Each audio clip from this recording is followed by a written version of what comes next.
Hello and welcome to my presentation about the evolution of film and cinema. I'm Omar. Let's start. Let's talk about the first moving pictures. Photographer Edward Muybridge wanted to capture horse movement, so he set up 24 cameras with some tripwire. In 1878, he produced a series of pictures that made it seem like the horse was in motion when viewed in a peep show machine.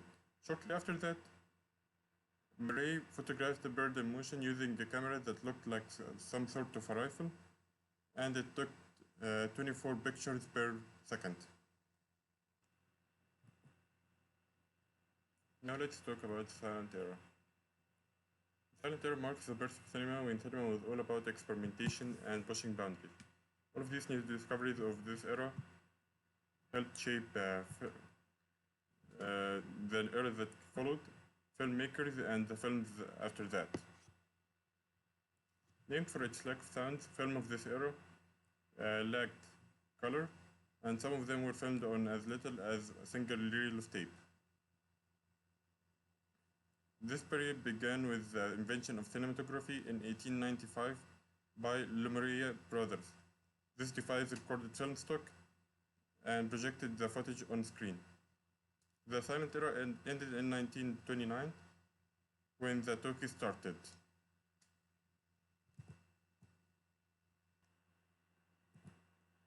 Now let's talk about classical Hollywood cinema. It began after World War I affected Europe. After that, the American cinema was dominating the scene from 1910s to the 1960s. Multiple independent film studios were formed. However, after the demand for film increased, multiple companies moved west and joined together. Most of them went to LA and stayed on the Hollywood Hills, where now it's famous for movie making. Now let's talk about stories. The first movie with sound that made it into the cinemas was called The Jazz Singer. It was released in 1927.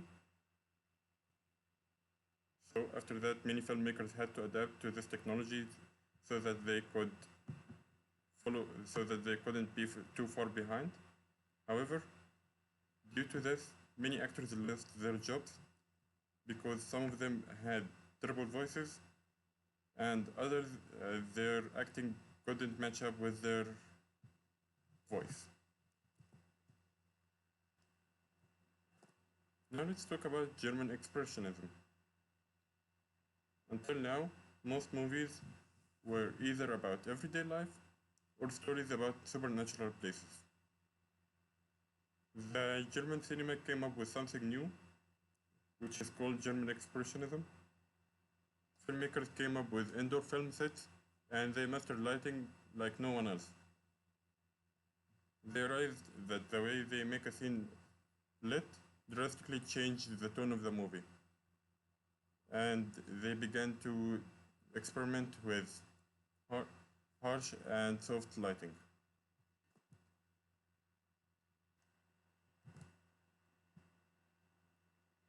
Now let's talk about the French cinema. French films were made to reflect on how ordinary people were affected by the war. They used something called poetic realism, which meant they treated real subjects in an imaginative way. Now let's talk about Technicolor. Technicolor was first introduced in 1932.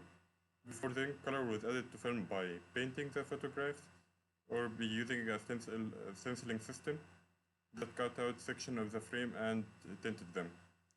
Both of these options were time-consuming and produced colors that didn't look real. Films shot in Technicolor used strip camera that captured the scene in cyan, magenta, and yellow. Then these colors merged together. With Technicolor, red and yellow looked brilliant, so nearly every film from that era had a fire scene in it. Strip cameras were very heavy and usually supported by a tripod. As a result, Technicolor films were usually filmed indoors.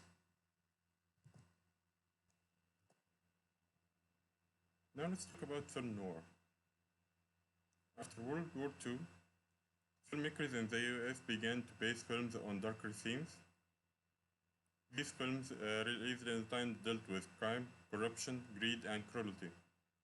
Film noir translates to the dark film, and it's inspired by the German Expressionism. The Great Depression made times for working Americans very hard. The noir story arc and underlying themes are aligned with the burden felt by most Americans.